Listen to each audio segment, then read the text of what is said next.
Hello നമസ്കാരം പ്രിയ സുഹൃത്തുക്കളെ. നമ്മുടെ നാട്ടിൻപുറത്തും വീടിന് ചുറ്റുമൊക്കെ ഒരുപാട് ഔഷധ ചെടികൾ കാണാറുണ്ട്. ഈ ചെടികളുടെയൊക്കെ ഔഷധ ഗുണം പലർക്കും അറിയണമെന്നില്ല, പ്രത്യേകിച്ചും ഇപ്പോഴത്തെ തലമുറയ്ക്ക്. അത്തരത്തിൽ ഔഷധ ഗുണമുള്ള ഒരു ചെടിയാണ് നിങ്ങൾ ഈ കാണുന്നത്. ഇതിൻ്റെ പേരാണ് ശതാവരി അല്ലെങ്കിൽ ശതാവരി കിഴങ്ങ്. ഔഷധങ്ങളുടെ രാജ്ഞിയായിട്ടാണ് ശതാവരി കിഴങ്ങിനെ ആയുർവേദത്തിൽ വിശേഷിപ്പിക്കുന്നത്. ശതാവരി ചെടിയെ എങ്ങനെ മനസ്സിലാക്കാം, ഇതിൻ്റെ ഗുണങ്ങൾ എന്തൊക്കെയാണ് എന്നാണ് ഇന്നത്തെ വീഡിയോയിൽ നമ്മൾ മനസ്സിലാക്കാൻ പോകുന്നത്. ഇതിൻ്റെ വേരുകളാണ് ഔഷധമായി ഉപയോഗിക്കുന്നത്. അതായത് ഇതിൻ്റെ വേരുകളാണ് കിഴങ്ങായിട്ട് രൂപം പ്രാപിക്കുന്നത്. ഒരു മൂട്ടിൽ തന്നെ 100 കണക്കിന് കിഴങ്ങുകളുണ്ടാവും. പഴമക്കാർ പറഞ്ഞു കേട്ടിട്ടുള്ളതും ആയുർവേദ ഗ്രന്ഥത്തിൽ പറഞ്ഞിട്ടുള്ളതുമായ ചില കാര്യങ്ങൾ പറയാം. പ്രധാനമായും സ്ത്രീകളുടെ ആരോഗ്യത്തിന് ഇത് വളരെ ഉത്തമമാണ്. മുലപ്പാൽ വർദ്ധിപ്പിക്കുന്നതിനും ശരീരത്തിന് തണുപ്പ് നൽകാനും അൾസർ പോലുള്ള അസുഖങ്ങൾക്കും ശതാവരി ഉത്തമമാണ്. പക്ഷേ മരുന്നായി ഉപയോഗിക്കുന്നതിന് മുമ്പ് കൃത്യമായി ഒരു ഡോക്ടറുടെ നിർദ്ദേശം തേടേണ്ടതാണ്. ചില വീടുകളിലൊക്കെ ഇത് വളർത്തുന്നുണ്ട്. ചട്ടികളിലൊക്കെ വളർത്താൻ പറ്റുന്ന ഒരു ചെടിയാണ്.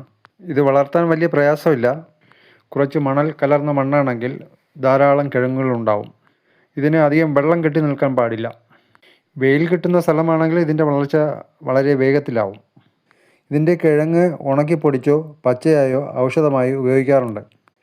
ഇതിൻ്റെ ചുവട് കണ്ടു കഴിഞ്ഞാൽ ഇത്രയും കിഴങ്ങ് ഇതിൻ്റെ മൂട്ടിൽ ഉണ്ടാകുമെന്ന് നമ്മൾ ഒരിക്കലും വിചാരിക്കില്ല. അതുകൂടാതെ ഇതിൻ്റെ നിറയെ മുള്ളുകളുള്ള ഒരു വള്ളിയാണ്. കയ്യിൽ പൊത്ത് കയറും. എൻ്റെ കയ്യിൽ കൊണ്ടു പിടിച്ചതേ ഉള്ളൂ. അപ്പം ഇത് കണ്ടോ, ഇത് മൂട്ടിൽ നിറയെ ഉണ്ടോ. അതിൻ്റെ കുറച്ച് കിഴങ്ങേ കിട്ടിയിട്ടുള്ളൂ.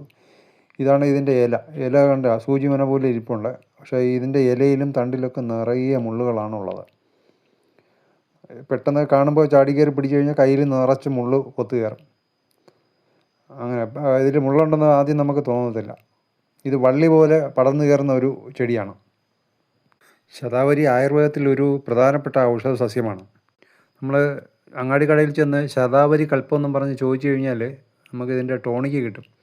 ഇത് പ്രതിരോധ ശേഷിക്കും ശരീരപുഷ്ടിക്കും അതുപോലെ തന്നെ ശരീരത്തിന് തണുപ്പ് കിട്ടാനൊക്കെ ഉപയോഗിക്കാറുണ്ട്.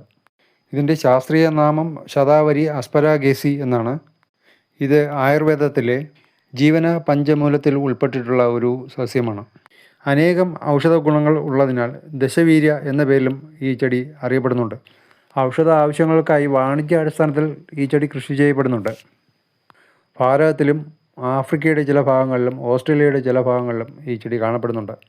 ഇതിൻ്റെ പൂക്കളെന്ന് പറയുന്നത് ചെറുതും വെളുത്തതുമായി കുലകളായിട്ട് ഉണ്ടാകാറുണ്ട്. ഈ ശതാവരി 2 തരത്തിലാണുള്ളത്. ഒന്നാമത്തത് അധികം പടരുന്നത്, അതായത് നല്ലപോലെ ഉയരത്തിൽ പടർന്ന് വളരും. രണ്ടാമത്തത് അധികം പടർന്ന് പന്തലിക്കാറില്ല, പൊക്കം കുറഞ്ഞാണ് വളരുന്നത്. ജനുവരി ഫെബ്രുവരി മാസങ്ങളിലാണ് ഇത് പൂക്കുന്നത്. അധികം പടർന്ന് പന്തലിക്കാത്തത് ജൂൺ സെപ്റ്റംബർ മാസങ്ങളിലാണ് പൂക്കാറുള്ളത്. ഇതേപോലുള്ള പല സസ്യങ്ങൾക്കും വലിയ ഔഷധ ഗുണങ്ങളാണുള്ളത്. അതിനാൽ പ്രകൃതിയിലെ സസ്യങ്ങളെക്കുറിച്ച് അറിയുന്നത് വളരെ പ്രധാനമാണ്. ഒരു കാര്യം എടുത്തു പറയുകയാണ്, ഈ കിഴങ്ങ് ഉപയോഗിക്കുന്നതിന് മുമ്പ് ഒരു ഡോക്ടറുടെയോ ഒരു ആയുർവേദ വൈദ്യൻ്റെയോ ഉപദേശം സ്വീകരിക്കേണ്ടത് അത്യാവശ്യമാണ്. നിങ്ങളീ കാണുന്നത് ബ്രഹ്മിയാണേ. നമ്മൾ സാധാരണ എണ്ണ കാച്ചാനൊക്കെ ഉപയോഗിക്കുന്ന ബ്രഹ്മി കൂടിയാണ് ഈ കാണുന്നത്. അതിൻ്റെ കുഞ്ഞു പൂവാണ് ഈ കാണുന്നത് കേട്ടോ. ഈ വീഡിയോ നിങ്ങൾക്ക് ഇഷ്ടപ്പെട്ടാൽ തീർച്ചയായിട്ടും ലൈക്ക് ചെയ്യാനും ഷെയർ ചെയ്യാനും സബ്സ്ക്രൈബ് ചെയ്യാനും മറക്കരുത്. Okay, thank you.